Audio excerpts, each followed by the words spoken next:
Eu só acho interessante, assim, e importante, como os capítulos, e isso é importante lembrar, os capítulos foram divididos depois, isso é um texto só. E se a gente olhar um pouco antes, a gente falou lá no capítulo 2 sobre aquilo que o Pedro diz para a gente fazer como cristão, se colocar debaixo da autoridade secular, né? Mesmo se a autoridade secular estiver fazendo uma coisa que não nos faz bem, né? E aí ele fala dos servos. Servos também devem se colocar debaixo da autoridade dos seus chefes, né? Mesmo se os chefes lhe fazem mal.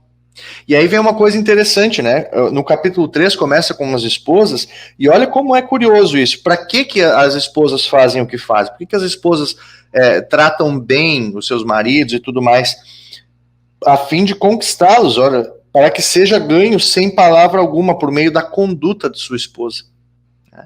E aí talvez agora o marido tá na casa lá dando um cutucão na mulher, né? Ó, tá vendo ali o que o pastor tá falando? Mas olha o que segue, né? Maridos, vocês igualmente vivam a vida comum no lar, com discernimento, dando honra à esposa. Né? Dando honra à esposa. Tem aquela história, né, de um pastor, uma vez, que num sermão falou assim, né? Quem aqui qual dos maridos aqui tá pronto para receber uma bala pela sua esposa? E todo mundo levantou a mão. E aí o pastor perguntou, e qual dos maridos aqui está disposto a largar o seu futebol para ir com ela onde ela quiser? E aí, tipo assim, daqui a pouco aquelas mãos foram baixando, né? Não teve tanto assíduo, né? Às vezes a gente fala isso, né? Eu tô pronto para botar, me sacrificar pela minha esposa. Mas quando é nas coisas mais simples da vida, assim, às vezes a gente não tá tão pronto assim. Mas o fato aqui, o porquê disso tudo, sempre os cristãos têm o fundo da missão. Você tem uma esposa aqui, provavelmente está falando aqui com esposas cristãs. Então, se você tem uma esposa cristã e o seu marido talvez não seja cristão, através do seu olhar, da sua atitude frente a ele, ele vai ver o Deus amoroso. Assim como os escravos lá com seus chefes também, é o mesmo motivo. Por que você está você está se colocando debaixo da autoridade do chefe, mesmo que ele te esteja fazendo mal? Porque uma hora ele vai parar e pensar, não, por que ele não está nem reagindo? Por que ele não está protestando contra isso? E aí você tem uma porta aberta para um Deus de amor. E assim por diante. Então, o tema é o mesmo, né? O texto ele vai junto, ele é um fio condutor, ele está costurando através daquela linha vermelha que a gente fala, né? Através dos temas. Bem lembrado, Jorge, bem lembrado.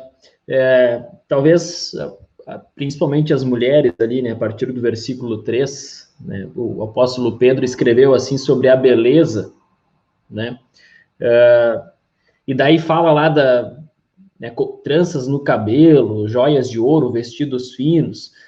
Se a gente fizesse assim uma leitura apressada, alguém poderia dizer assim, mas eu me arrumo exatamente assim para ir no culto, será que eu estou fazendo errado? Por isso que eu disse, uma leitura apressada, geralmente, né? Então quer dizer que eu tenho que ir toda desarrumada, pastor, para o culto? Homens também, todo mundo relaxado indo para o culto? Evidentemente que não.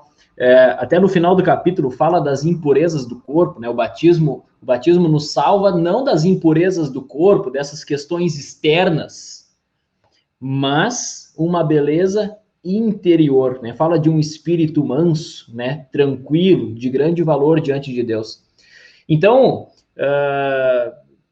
é claro que a Bíblia, e através do apóstolo Pedro, não está dizendo isso para a gente. Olha, não importa se vocês são relaxados assim, não, tem que cuidar bem do corpo que Deus deu para a gente, né? Mas que ninguém seja discriminado por isso, né? Olha só, essa pessoa não cheira muito bem, não se veste tão bem. Não, mas não é isso, não é essa beleza exterior, né? Esse talvez é um ponto importante aí de relembrar e reforçar.